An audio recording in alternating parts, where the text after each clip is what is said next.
This Family Life News podcast is made possible by the support of listeners like you.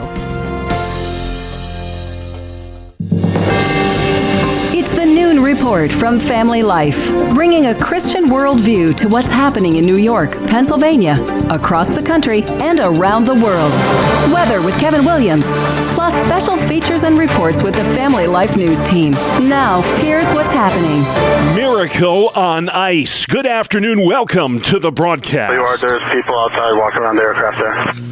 Yeah, we've got it. The aircraft is upside down and burning. All 80 people aboard a Delta jet miraculously survived Monday after the aircraft flipped over while landing in Toronto. Mike Emanuel at Fox News gets us started. The plane came in for landing in Toronto at 2:45 p.m. local time. The crew dealing with wind gusts of 40 miles per hour, and it appears the right wing may have slammed into the runway with such tremendous force that it apparently snapped the wing completely off. You gotta see it to believe it. The plane landed belly up on a frozen runway. Randy Klatt with the Foundation for Aviation Safety. The runway condition wasn't an issue.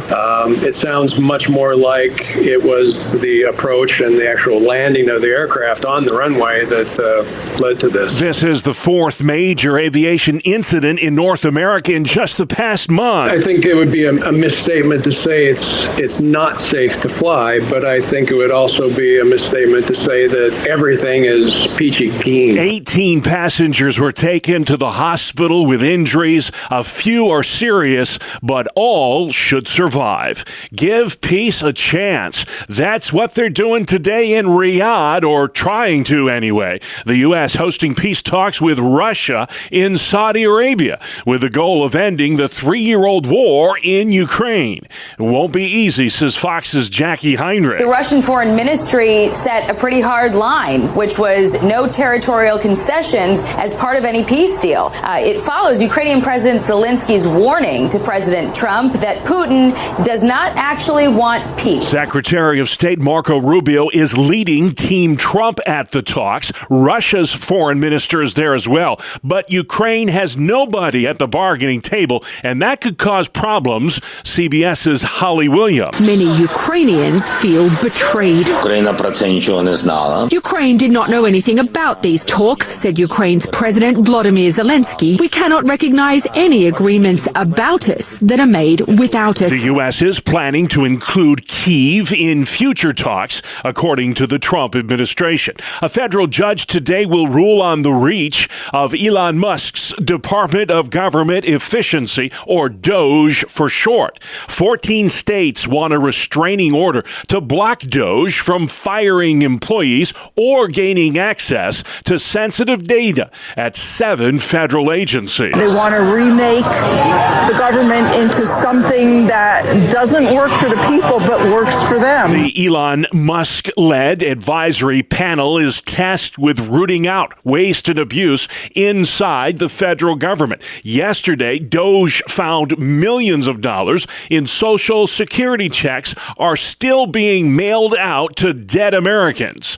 White House Press Secretary Caroline Leavitt. There are tens of millions of deceased people who are receiving fraudulent Social Security payments. The head of the Social Security Administration resigned Monday after a clash with Musk's team over access to personnel records. A dozen deaths are now blamed on record flooding in Kentucky. Governor Andy Beshear. We just got hit by one of the most significant natural disasters we've seen in our lifetime, and that's after seeing a lot. That rain's now flipped to snow as extreme cold grips an area from Canada to Texas. Wind chills are sub-zero for us today, and there's a whole lot of lake snow downwind of Lake Ontario. Up to 20 inches is possible by tomorrow afternoon in places like Oswego and Oneida counties. Illegal border crossings have declined dramatically dramatically since President Trump took office.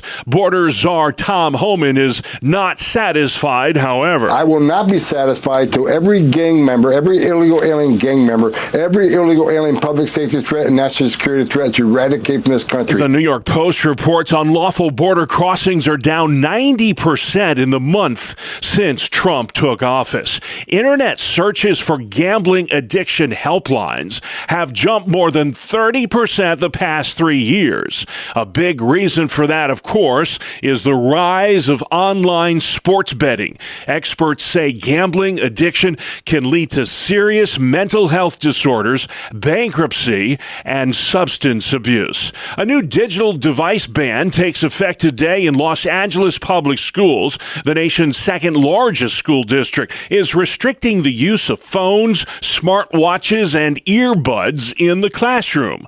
Child psychologist Dr. Daniel Amen says it's about time. We have unleashed this technology on developing brains, and it's hurting. A whole generation of people, kids, are constantly distracted. Amen says digital devices are literally changing the brains of today's children. It's actually wearing out their pleasure centers, and we're in the middle of a mental health crisis we have never seen before in history. Teachers overwhelmingly support the cell phone ban. More than 500,000 students are enrolled in the LA school system. Still to come on the Noon Report for a Tuesday, Hochul versus Adams, diplomacy by sledgehammer, and an update on Albert the alligator. Good afternoon. I'm Kevin Williams, expecting a blustery and bitterly cold afternoon. We'll have forecast details up in 10. All right, Kevin, we do have heavy lake snow through tomorrow. Downwind of Lake Ontario, as we mentioned earlier,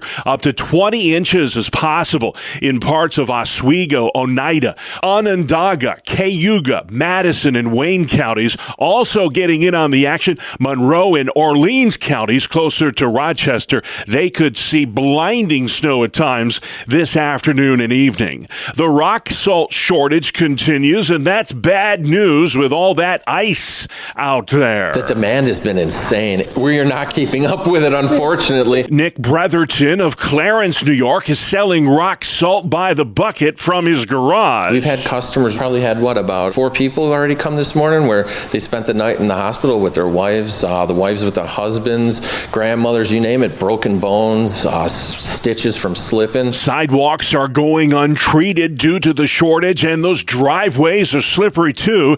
Karakundi is a rock salt distributor in Chemung County, New York. We apparently have a rock salt shortage, and we are dangerously low on our inventory. Normally we have bulk that we can sell by the pallet, and we now have to limit. Big box stores like Walmart, Tractor Supply, Sam's Club, and Home Depot also reporting that they are out of rock salt as well as other ice melting products.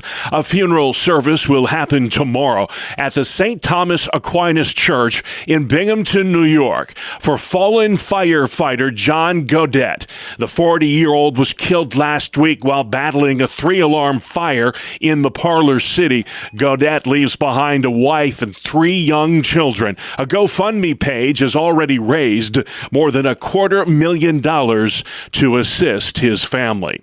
New York Governor Kathy Hochul is weighing in on the possibility of removing from office New York City Mayor Eric Adams. Hochul says she's asked key leaders to meet for a conversation about the path forward with the goal of ensuring stability for the city of New York. Hochul noted that no governor has ever removed a mayor in state history, despite governors having the power to do so. She also called reports of the past 2 weeks, seemingly referring to the pending dismissal of Adams' federal charges and his change in approach on immigration enforcement, quote, troubling and cannot be ignored. Andrew Whitman reporting Christian activists will descend on the New York State Capitol next month for Legislative Day. The Empire State Plaza Convention Center in Albany will be hosting this day-long conference on Tuesday, March 18th. New York Family's executive director, Jason McGuire, says Legislative Day provides Christians cutting-edge information about public policy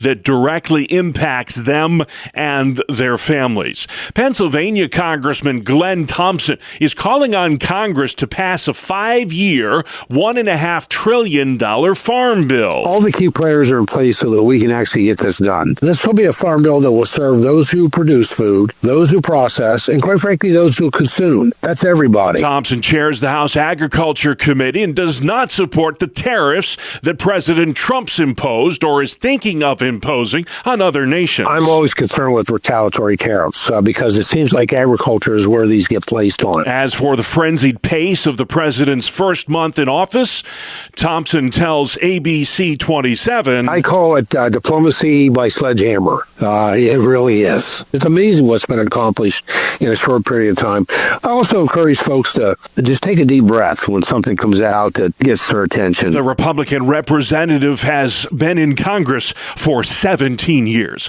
Dozens of corrections officers walked off the job again today at prisons in Western New York. Kenny Gold represents the State Prison Guards Union. We can't do 24-hour shifts. It's unsustainable, and no matter how many times we ask, they don't listen, and these members decided to take it upon themselves, knowing that there's penalty, knowing that there's fines, knowing that there's departmental discipline, to do this to try to tell somebody in hopes that somebody listens to them. Southern Tier Assemblyman Phil Palmisano spoke out in solidarity with the striking prison guards. He blames the HALT Act for worsening conditions inside New York's prison. It really created a dangerous powder keg environment inside our correctional facilities. If you look at just since the implementation of HALT 3 years ago, inmate on staff assaults are up over 76%. Inmate on inmate assaults are up over 169%. This is a dangerous and unsustainable path that we're on. The HALT Act limits the use of solitary confinement inside New York's prisons. Guards at 5 prisons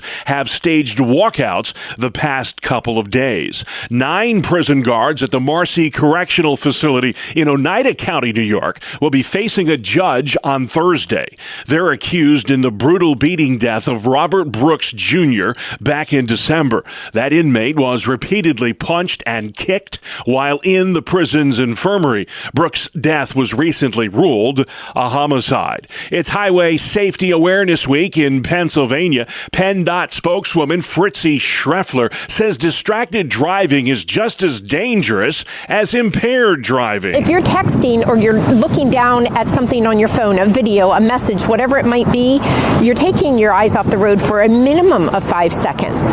So it's the same thing as driving with your eyes closed.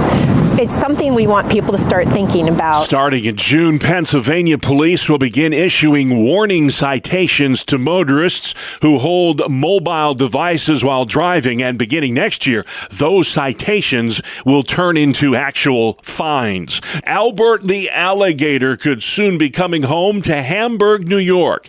A state judge says the DEC may have wrongfully seized the gator at the home of Tony Cavallaro last year.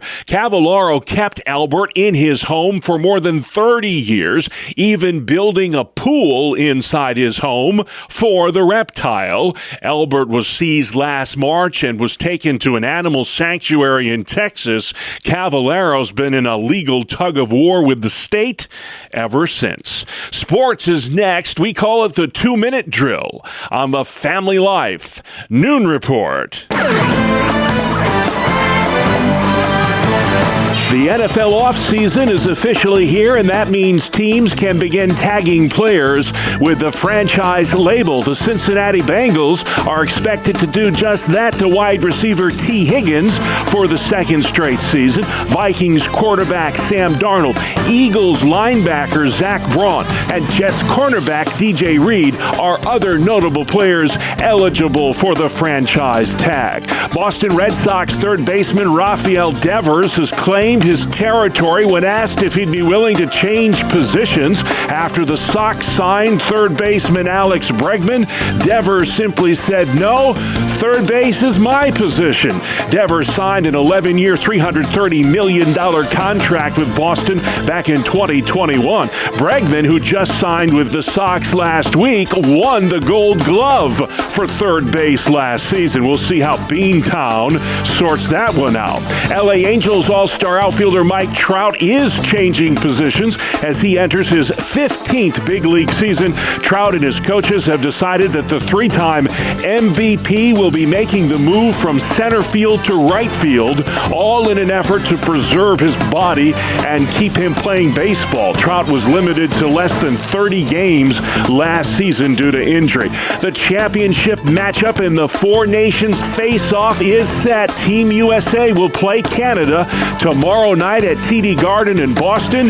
The Americans' head coach, Mike Sullivan. You know, I feel like I get the best seat in the house being behind the bench.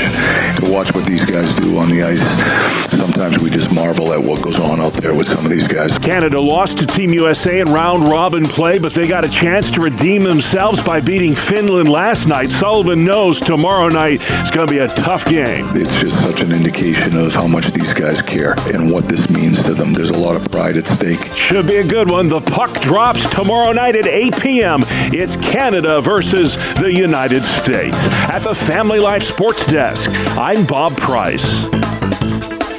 And still to come on the Noon Report for Tuesday, Kingdom Builders in central New York, peace talks in Riyadh, and Miracle on Ice in Toronto. Welcome to Breakpoint, a daily look at an ever-changing culture with the lens of unchanging truth. For the Colson Center, I'm Timothy Paget. It's safe to say that many people, including Christians, get their views of hell more from literature and folklore than from Scripture. Even if we haven't read the 14th century classic Dante's Inferno, we know the imagery of his deep lair of Satan, his disturbing demons, and the grotesque punishments for those residents. Pop culture's devil is a mix of John Milton's anti-hero in Paradise Lost, Hades from Disney's Hercules, and the main character in Charlie Daniels' epic fiddle song. In fact, our word for hell isn't even in the Bible. That came from an old Germanic word used to describe the underworld. In the Old Testament, the prophets and psalmists spoke of Sheol, a word that's actually hard to define. Sometimes Sheol is what we think of hell, a place of punishment. But other times it's a broader reference, anything from the realm of the dead to a concept of being cast from the presence of God. Simply put, while the ancient Israelites believed in an afterlife, it wasn't a big priority for them, meaning there was little need to get into detail. The New Testament brings more clarity, but only a bit. Some of the most vivid language comes, unsurprisingly, from the book of Revelation. Revelation 14 speaks of fire and sulfur, and that those who worship the beast will find that the smoke of their torment goes up forever and ever, and that they have no rest day or night. Revelation 20 talks of a bottomless pit and a lake of fire, into which the devil, the unsaved dead, and finally death itself are cast. But the person most likely to talk about hell in the Bible might surprise people today: Jesus himself. In fact, Jesus talked about hell quite a bit, and what he said about it was stark. He said in Matthew 5:22, "Whoever insults his brother will be liable to the council, and whoever says, 'You fool,' will be liable to the fire of hell." In Matthew 10:28, he said, "And do not fear those who kill the body, but cannot kill the soul. Rather fear him who can destroy both soul and body in hell." In Matthew 13:41-42, Jesus said, "The Son of Man will send his angels, and they will gather out of his kingdom all causes of sin and all lawbreakers, and throw them into the fiery furnace. In that place there will be weeping and gnashing of teeth." In Mark 9:43, Christ said, "It is better for you to enter life crippled than with two hands go to hell, to the unquenchable fire." And finally, just a few verses later, in Mark 9:47-48, Christ said, "It is better for you to enter the kingdom of God with one eye than with two eyes to be thrown into hell, where their worm does not die and the fire is not quenched." Now, scholars may quibble about the meaning of the darkness, the fire, and the worms, but there are some things which are certain from Jesus' words. Hell is real, it will be painful, and it mattered to him. All this hardly fits the peaceful Jesus Americans prefer. He might condemn Hitler and Jack the Ripper, for obvious reasons, but certainly he wouldn't condemn the rest of the world. God is mostly loving, right? But this version misses the truth of the gospel. This American gospel offers only, as theologian H. Richard Niebuhr said almost a century ago, a God without wrath brought men without sin into a kingdom without judgment through the ministrations of a Christ without a cross. Hell is not a fable the church made up to scare us straight. For the victim of abuse or oppression, hell isn't a doctrine of fear, but of hope. It's the promise of God's justice to us and to himself, that no desecration of his creation will go unpunished. No crime nor sin, no matter how well hidden in the shadows or protected by the powerful, will escape. Either on the cross millennia ago or in the hereafter, everything sad will come untrue. For the Colson Center, I'm Timothy Paget. All right, Timothy, thank you for that. Let's head outside next. Kevin Williams. Here is your family life weather forecast for this afternoon. Partly sunny, blustery, bitterly cold, a couple of flurries, some blowing snow. Heavy lake snow continuing southeast of Lake Ontario, and there's also some lake snow southeast and east of Lake Erie, as there has been of late as well. High temperatures, teens near 20, wind chills sub-zero. Partly cloudy, bitterly cold tonight and tomorrow, but lake effect snow continues southeast of Lake Erie, Lake Ontario. Low temps, single digits, high temps tomorrow nearing 20. And on Thursday, rather cloudy, a touch of snow, and a high temperature in the lower 20s. All right, we're in the thick of it now. Kevin Williams, thank you very much. Got lake snow warnings through tomorrow in ski country, and as Kev mentioned, sub-zero wind chills. This is the Noon Report on Family Life. I'm your host, Bob Price, and there's a lot to talk about. Tuesday, February 18th. Aviation experts are still baffled by how a Delta jet went belly up yesterday on a frozen runway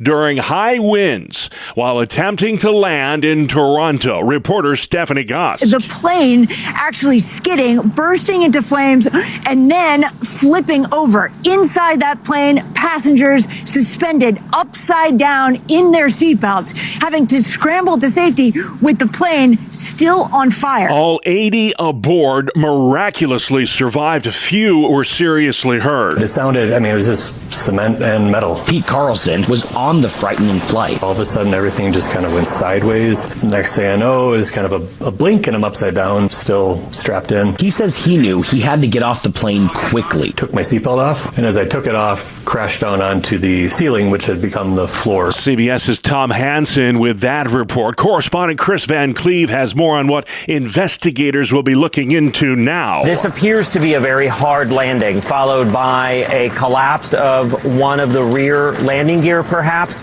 That'll be a good starting point for investigators. Did the impact, the hardness of that landing, result in the gear collapsing? Did the gear collapse because of other reasons? The flight was delayed for over an hour because of high winds and blowing snow in Toronto. Secretary of State Marco Rubio met today with his counterpart from Russia at peace talks in Riyadh, Saudi Arabia. Today is the first step of a long and difficult journey, but an important one. He's trying to strike a deal with Russia that would wind down the 3-year-old war in Ukraine. Tom Cotton chairs the Senate Intelligence Committee. We need to try to secure a durable truce that will protect, as J.D. Vance put it last week in Europe, Ukraine's sovereign independence. And we have to get creative about that. Look at what Lindsey Graham has proposed, that we have a United States-Ukraine deal for minerals in Ukraine. That would give Ukraine some opportunity for long-term economic growth post-war. It'd be good for the United States to reduce our dependence on China for those rare earth minerals. Ukraine was not represented at today's talks. Its president says there can be no peace until Kyiv has a seat at the table. The Trump White House has released new advertisements urging illegal immigrants to self-deport. Homeland Security Secretary Kristi Noem appeared in the commercial. President Trump has a clear message for those that are in our country illegally. Leave now. If you don't, we will find you and we will deport you. Illegal border crossings are down 90% in the month since President Trump took office. 4 top aides to New York City Mayor Eric Adams resigned on Monday. Now Governor Hochul's weighing in on the prospects of removing the mayor from office. In a statement, she says if those who resigned feel unable to serve in City Hall at this time, that raises serious questions about the long-term future of this mayoral administration. She says in the 235 years of New York State history, powers have never been utilized to remove a duly elected mayor. The governor does have the power to remove Adams from office under certain conditions. Matt Piper reporting a new cell phone ban takes effect today in L.A., America's second largest school district. More than 500,000 students must now stow away their cellular devices during the school day. There are exemptions to the rule. Special needs students and those who don't speak English as a first language can still use their cell phones. We get more from reporter Tammy Trujillo in Los Angeles. The LAUSD says the phone ban will encourage more in-person interaction among the students and better focus in class. Some parents, though, have expressed concern about their children not having access to their phones in case of an emergency. I'm Tammy Trujillo. A rare letter written by none other than George Washington is for sale at auction. It's valued at $150,000. This letter was written during the height of the Revolutionary War. In it, Washington praises colonists at the heart of the American Revolution and the spirit of patriots who took up arms against the British oppressors. This handwritten letter has a smudged fingerprint near Washington's signature. You're tuned into the Noon Report, a Tuesday edition on Family Life. Welcome back to another edition of Hometown Heroes on Family Life. I'm Mark Webster, and this week's guest is Bill Sears, a board member with Kingdom Builders of Central New York, a ministry that helps those who can't afford them with needed home repairs and also delivers the gospel in the process. Our executive director, Andy DeForest, was a full-time missionary in first Papua New Guinea and then Cambodia. He's a very skilled carpenter, constructionist, and while he was serving overseas, the Lord began to burden his heart that he could use his skills back home, helping his neighbors that couldn't afford to have things done to their homes that needed to be done. So he returned to this country and began the process of setting up a ministry, beginning with staffing a board, 501c3, and all of the necessary things that you need to have an organization. That all began toward the end of 2018, 2019. It continued, and we began taking donations, and since that time, the focus of the ministry is to reach out and help those who have construction needs but can't afford to have them done. So we have a screening process that we go through that applicants can apply, and if they make it through that screening process, just to make sure that we're focused on the right people and the right needs, then he will go out and he'll evaluate the project, bring it back to the board will vote on it, and then we will look for funding and go forward. Give me a little sense of what sorts of projects you do and the folks that you're serving. We use the county's numbers for income thresholds for those that receive social assistance, and largely those can be the elderly, single mothers, families that are just down on their luck because they've had a turn of events. A lot of times it'll be minor construction. It's not like he's building a house for anyone, but there's a lot of leaky roofs, leaky windows, rotting windows, things that need to be done to a home that people have let go over time just because they haven't had the ability to address it.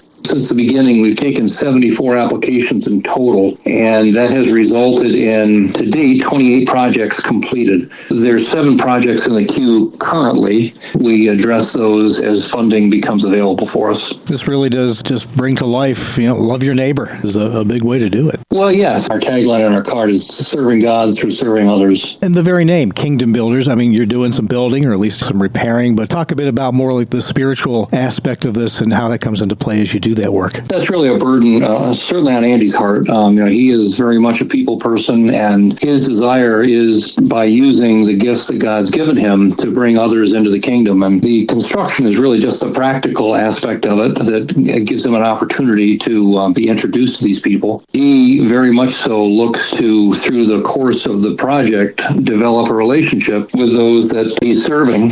Through that relationship, hopefully, have some very good discussions of the gospel and God's love for them, and that's resulted in a couple of people coming to know the Lord through this. We have Bibles that he leaves behind.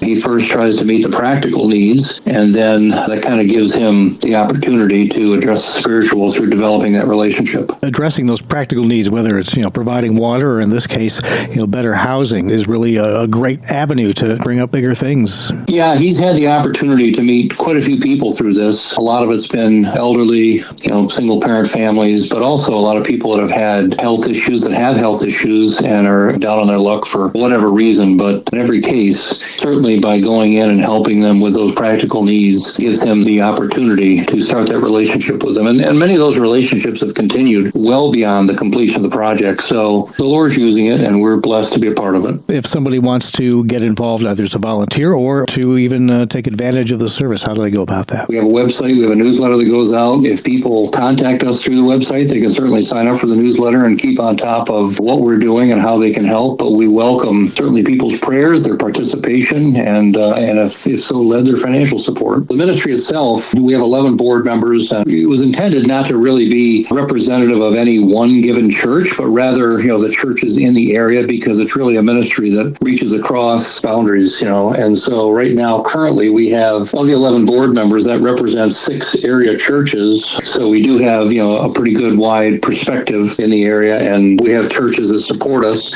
Right now, there's a total of 7 that give us some form of regular support, so it's really a ministry that hopes to reach across the denominational lines and envelop all of the, the body of Christ.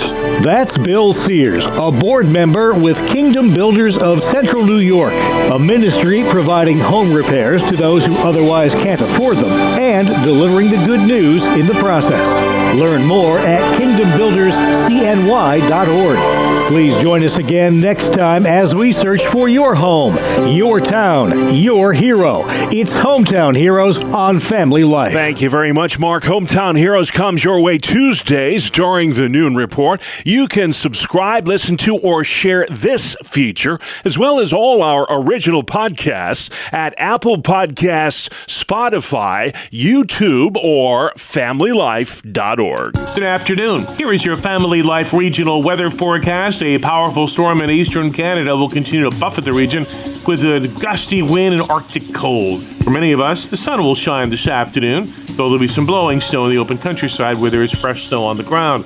Lake effect snow, though, will continue to pummel areas southeast of Lake Ontario, especially areas to the north and near Syracuse on up toward Lake Ontario. For this afternoon, partly sunny, blustery, bitterly cold, a couple of flurries, some blowing snow. Heavy lake snow continuing southeast of Lake Ontario, and there will also some lake snow southeast and east of Lake Erie, as there has been of late as well. High temperatures, teens in near 20, wind chills sub-zero. Partly cloudy, bitterly cold tonight and tomorrow, but lake effect snow continues southeast of Lake Erie, Lake Ontario. Low temps, single digits, high temps tomorrow nearing 20. And on Thursday, rather cloudy, a touch of snow, and a high temperature in the lower 20s. Great work as always at the Weather Center. Thank you, Kevin. And finally at noon today, an unwanted hitchhiker recently showed up at a New England supermarket. Family Life's Brian Query. A New Hampshire grocery store got more than just fruit in its latest shipment. With its banana order was a venomous snake. The New Hampshire Fish and Game Law Enforcement Division said a conservation officer arrived at Manchester Market Basket Store following a report of a snake in a banana shipment.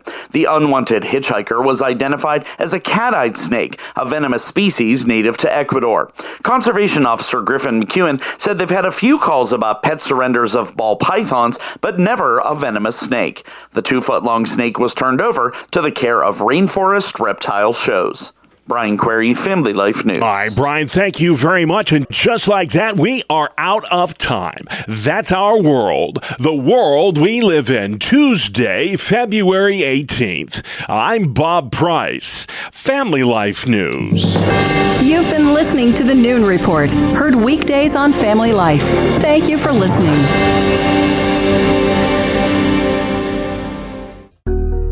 Thank you for listening to this Family Life News podcast.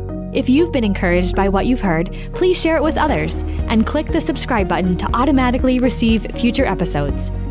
Family Life is a listener-supported ministry. Podcasts like this are made possible by your financial partnership. Find out more at familylife.org.